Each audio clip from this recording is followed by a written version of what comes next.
안녕하세요. 레이입니다.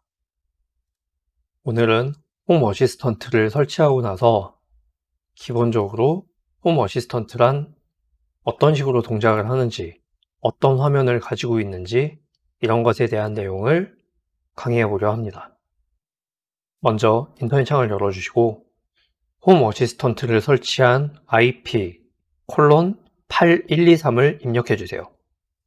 저는 192.168.0.40의 8123입니다.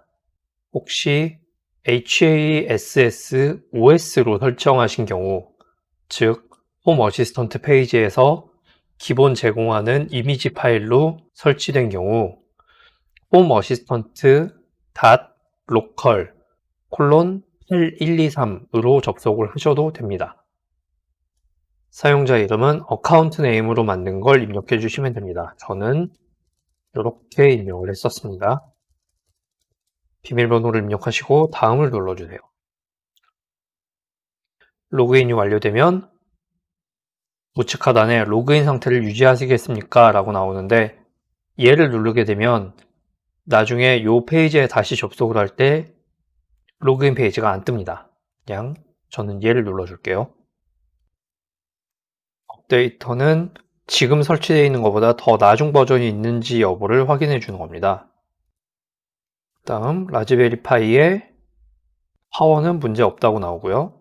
이거는 사용자 위치 같은 거를 지정할 수 있는 건데 저는 펄슨을 안 쓰기 때문에 이 부분은 안 건드려서 잘 모르겠어요.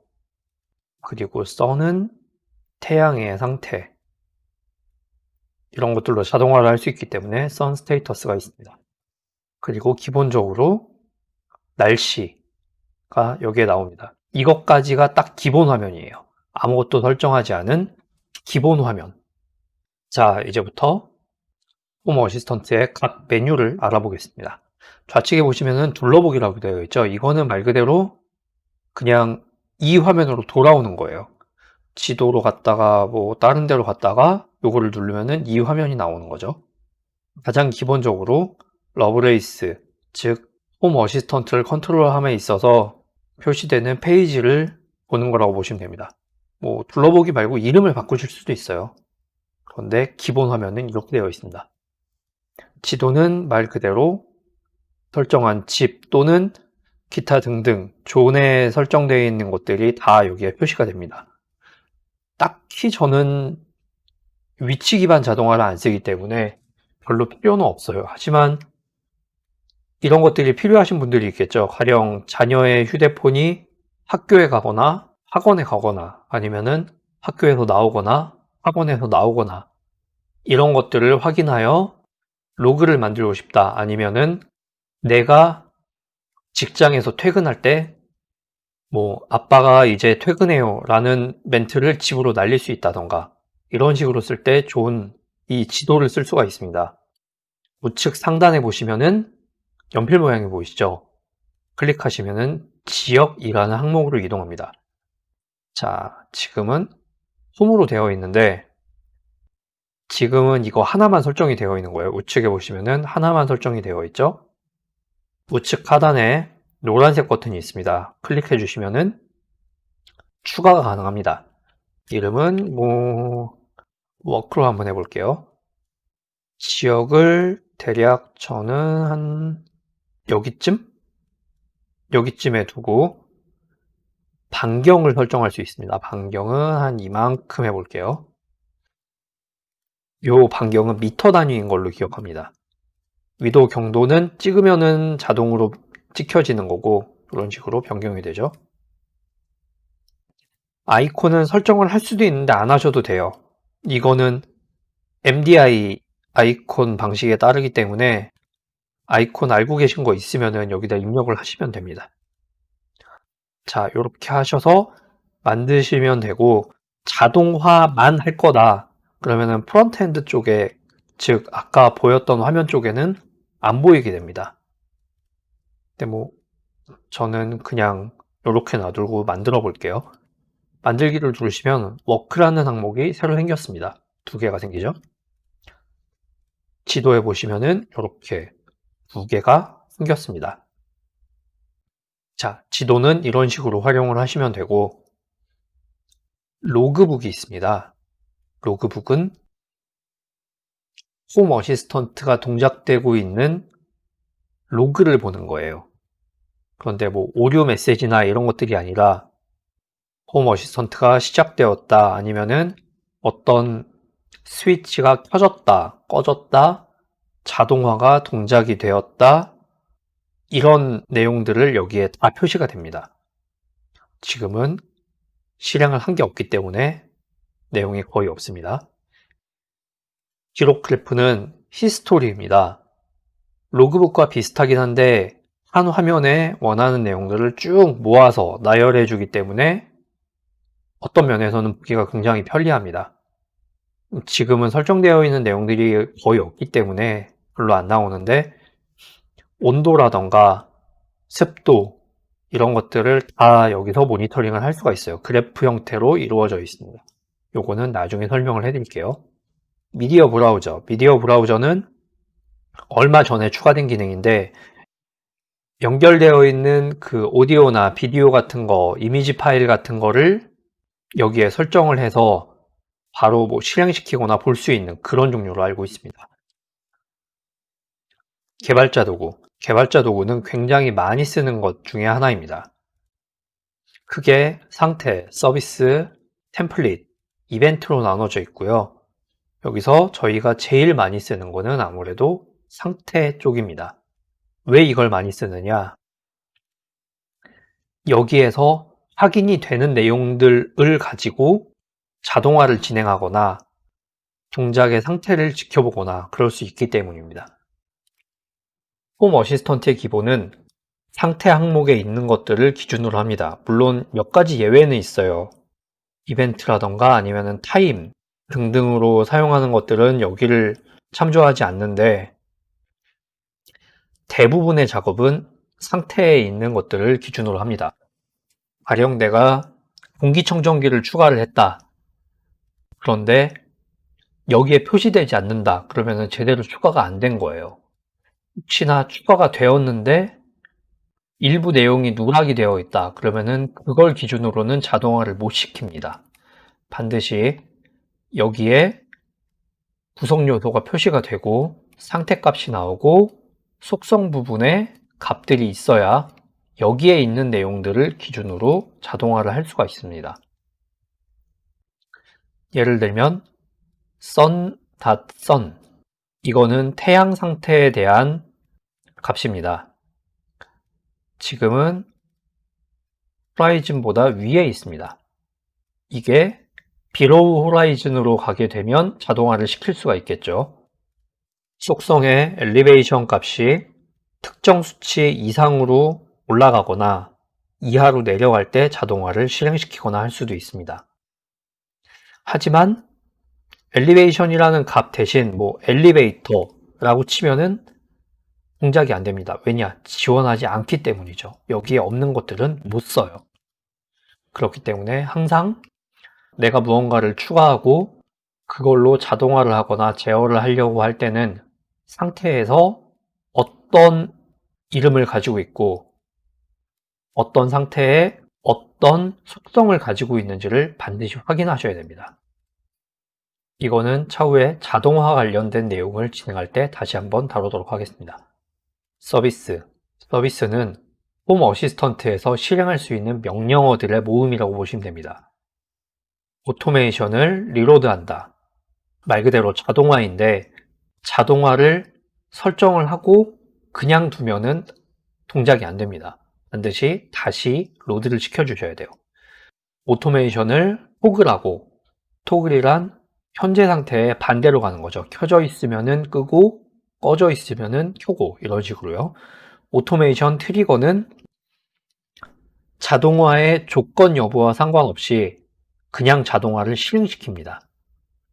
이런 식으로 서비스에 있는 것들이 굉장히 많은데, 이것도 마찬가지로 서비스에 있는 것들만 지원이 됩니다. 가령 지금 보면 라이트 또는 스위치 이런 거는 안 보이죠.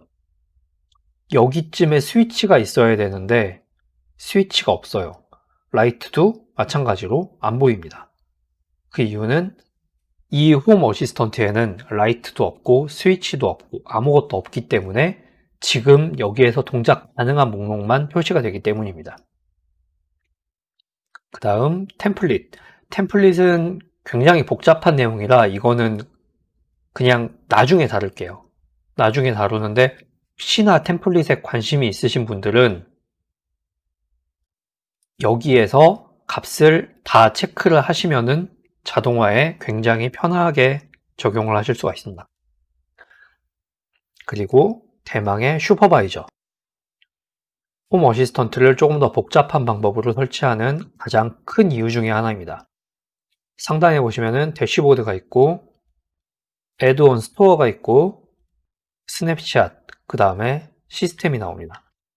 시스템부터 볼게요. 시스템은 지금의 슈퍼바이저의 동작 상태에 대해서 내용이 나오고 있습니다. 근데 running as unsupported installation 이라고 되어 있죠. 지금 이건 앞서 말씀드린 바와 같이 홈 어시스턴트에서 공식적으로 지원하는 설정 방법이 아니기 때문에 이런 식의 경고 메시지가 뜨고 있습니다. 나중에 이 방법을 막을지 안 막을지는 모르겠어요, 저도. 하지만 사용자들의 반발이 너무나 크기 때문에 아마 그냥 두지 않을까 싶습니다. 호스트 시스템은 지금 동작되고 있는 라즈베리파이의 정보를 볼 수 있습니다. 도커 버전이 뭐고 오퍼레이팅 시스템이 뭐고 이런 내용들이 나오죠. 재부팅이나 끄기도 가능합니다. 끄기를 할 경우에는 전원을 뽑았다가 다시 연결해야만 켜지기 때문에 무언가 작업을 하실 때는 가능하면 리부트로 진행을 하시길 바랍니다. 점 3개를 누르시면 하드웨어 항목이 나오는데 연결되어 있는 하드웨어들이 쭉 표시가 됩니다. 지금은 별게 없어가지고 내용이 안 나옵니다. 여기에 CC253 하나 같은 걸 연결하시면 시리얼 포트가 추가되고 이런 식으로 다 추가가 되실 거예요. 시스템 매트릭은 지금 사용하고 있는 CPU와 메모리의 사용량을 나타내 줍니다. 코어와 슈퍼바이저 두 개로 나눠져 있죠. 코어는 홈 어시스턴트의 기본 기능을 사용하는 걸 의미합니다. 불러보기 지도, 로그북 이런 것들이요. 자동화라던가 이런 홈 어시스턴트를 구동하는 것들이 코어예요. 그리고 슈퍼바이저는 지금 보고 계시는 이 항목들, 대시보드, 애드온 이런 데서 소모하고 있는 게 슈퍼바이저예요. 지금 사용하고 있는 SD카드의 사용량을 나타냅니다. 10% 쓰고 있네요. 자, 그 옆에 스냅샷으로 넘어가 보겠습니다.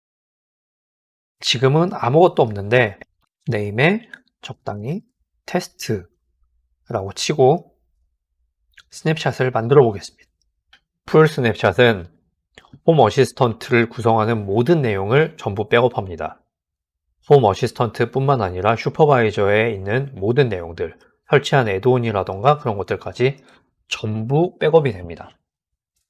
혹시나 부분적으로 스냅샷을 만들길 원하시는 경우 이 항목을 선택하신 다음 필요한 부분들을 선택해 주시면 됩니다. 홈 어시스턴트의 config, SSL용 인증서, 그 다음에 share라는 폴더, 미디어 폴더, 설치된 로컬 애드온 이런 것들을 포함을 할 수가 있는 거죠. 빼도 되고 넣어도 됩니다. 하지만 스냅샷은 언제 어떻게 될지 모르기 때문에 가능하면 풀 스냅샷을 만드시는 걸 추천드립니다. 크리에이트를 누르시면 벌써 완료가 됐습니다. 왜냐? 아무것도 없기 때문에 용량이 너무나 작아서요. 용량이 커지고 설치된 것들이 많아지면은 점점 느려집니다. 용량도 커지고요. 제가 지금 메인으로 쓰고 있는 홈 어시스턴트의 경우 풀 스냅샷을 하게 되면 용량이 약 700메가 정도 잡힙니다. 스냅샷을 백업을 했으면 이걸 복구를 해봐야죠. 원하시는 스냅샷을 클릭하시면 어떤 항목을 할지 나옵니다. 복구를 원하시는 항목을 선택하신 다음 Restore Selected 또는 Wipe and Restore 둘 중에 하나를 눌러주시면 되는데 말 그대로 요거는 지우고서 다시 복구를 시키는 거고 요거는 그냥 선택된 거를 덮어 쓰는 방식으로 복구를 하는 것 같습니다. 그리고 다운로드 스냅샷. 요거는 스냅샷을 로컬 폴더로 다운받습니다. 나중에 재설치를 하거나 할 때 처음 계정 만드는 페이지에서 설명해 드린 대로 요 스냅샷을 이용해서 복구를 바로 할 수가 있겠죠. 딜리트 스냅샷은 지우는 거죠, 말 그대로. 자, 여기까지가 스냅샷 기능이고요. 이거는 정말 강력한 기능이기 때문에 이거 하나만 바라보고라도 홈 어시스턴트를 슈퍼바이저 모드로 설치하는 것을 권장해 드리고 싶습니다. 애드온 스토어.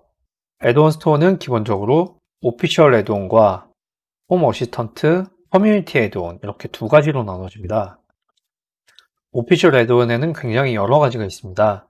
이 중에 가장 사람들이 많이 쓰는 기능은 덕 DNS, DDNS용 프로그램인데 이것과 파일 에디터, 그리고 마리아DB, 모스키토 브로커, 삼바 쉐어, 사람에 따라서 다르지만 엔진엑스 홈 어시스턴트 SSL 프록시, 이거는 저는 이걸로 안 쓰거든요. 근데 이걸로 쓰시는 분들도 많이 있습니다. 자, 커뮤니티 애드온에서는 제일 많이 쓰시는 게 ESP 홈, 그리고 엔진엑스 프록시 매니저. 위에 있는 엔진엑스랑 거의 비슷한데 이거는 웹에서 쓸 수 있는 관리 프로그램까지 포함되어 있기 때문에 조금 더 설정이 편합니다. 대략 이 정도가 제일 많이 쓰시는 애드온입니다. 그런데 이거 말고 또 다른 애드온을 쓸 수는 없나요? 라고 물어보실 수 있는데 당연히 쓸 수 있습니다. 우측 상단에 보시면은 점 3개 보이시죠? 클릭하셔서 리포지토리스를 클릭해 주세요.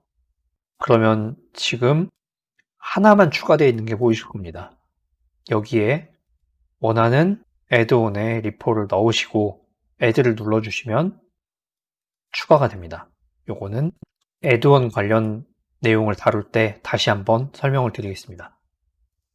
대시보드는 애드온을 설치해야지만 나오는 부분이에요. 지금은 애드온이 없기 때문에 아무것도 안 나오는데 그냥 설치한 애드온들을 가령 덕DNS랑 파일 에디터를 설치했다 그러면은 이 두 가지 항목이 여기에 표시가 된다고 보시면 됩니다.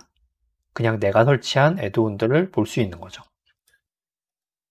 자, 슈퍼바이저까지 확인했고 설정 부분이 있습니다. 설정은 내용이 좀 많기 때문에 요거는 조금 이따가 다룰게요.